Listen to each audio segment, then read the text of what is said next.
Welcome to home cuisine. இன்றைக்கி egg கறி எப்படி பண்ணுறதுன்னு பார்க்கலாம். அதுக்கு ஒரு கடாய் வச்சுக்கோங்க அடுப்பில். அது நல்லா சூடானதும் தேவையான அளவு எண்ணெய் ஊற்றிக்கோங்க. எண்ணெய் நல்லா சூடானதும் ஒரு ஆனியன் ஆட் பண்ணிக்கோங்க. ஒரு முழு வெங்காயம் நான் இதில் போட்டிருக்கேன். அது நல்லா வதக்கி விட்டுடுங்க. ஆனியன் நல்லா வதங்கினதும் பச்சை மிளகா ஆட் பண்ணிக்கோங்க. அப்படி இல்லைன்னா நீங்கள் வெங்காயம் கூடயே நீங்கள் அந்த பச்சை மிளகா போட்டுக்கலாம். இது கொஞ்சம் லைட்டாக வதங்கினதும் இஞ்சி பூண்டு இடித்து போட்டிருக்கேன் நான். நீங்கள் பேஸ்ட்டு கூட போட்டுக்கலாம். அதுவும் நல்லா வதக்கி விடுங்க. நல்லா வேகட்டும். இப்போது தேவையான அளவு உப்பு போட்டுக்கோங்க. அது எல்லாத்தையும் சேர்த்து ஒரு வாட்டி நல்லா வதக்கி விட்டுடுங்க. இப்போ நம்ம தேவையான எல்லா மசாலாவும் ஆட் பண்ணிக்கலாம். தனியாத்தூள், மிளகாத்தூள் தேவையான அளவு போட்டுக்கோங்க.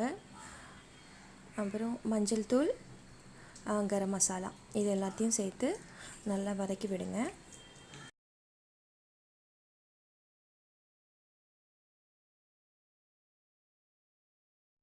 இப்போது தக்காளி ஆட் பண்ணிக்கோங்க. தேவையான தக்காளி நான் ஒரே ஒரு தக்காளி இதில் போட்டிருக்கேன். இதை போட்டு நல்லா வதக்கி விடுங்க.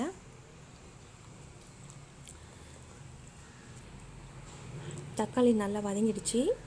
இதில் இப்போது பெப்பர் போட்டுக்கலாம். பெப்பர் போட்டால் இன்னும் நல்லா காரமாக டேஸ்ட்டாக இருக்கும். அதுவும் சேர்த்து நல்லா வதக்கி விட்டுட்டு ஒரு கப் தண்ணி ஊற்றிக்கோங்க. அது தண்ணியை நல்லா மிக்ஸ் பண்ணி விடுங்க. மிக்ஸ் பண்ணிவிட்டு நல்லா கொதிக்கட்டும். கொதிக்கும் போது கொஞ்சமாக கருவேப்பிலை போடுங்க. அந்த ஃப்ளேவர் ரொம்ப நல்லாயிருக்கும். இப்போ இதில் வேக வச்ச முட்டையை ஆட் பண்ணிக்கலாம். அந்த முட்டையை 4 பக்கமாக லைட்டாக கீறி விட்டுட்டு அந்த மசாலாவில் போட்டுடுங்க. இப்போ அது போட்டதுக்கப்புறம் அந்த கிரேவியை கொஞ்சம் நல்லா முட்டை கூட மிக்ஸ் பண்ணி விடுங்க. அப்போ தான் அந்த மசாலாலாம் அதுக்குள்ளே நல்லா இறங்கும். இப்போ இதை க்ளோஸ் பண்ணி 5 to 6 minutes லோ ஃப்ளேமில் வச்சு குக் பண்ணி எடுக்கலாம். இப்போ ஓப்பன் பண்ணி பார்க்கும்போது நல்லா குக்காக இருக்குது. இது ஒரு வாட்டி நல்லா பெரட்டி விட்டுட்டு எடுத்து வச்சிடலாம்.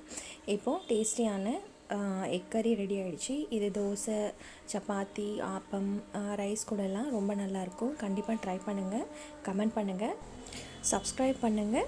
மறக்காமல் பெல் பட்டனையும் ப்ரெஸ் பண்ணுங்கள். தேங்க்யூ ஃபார் வாட்சிங்.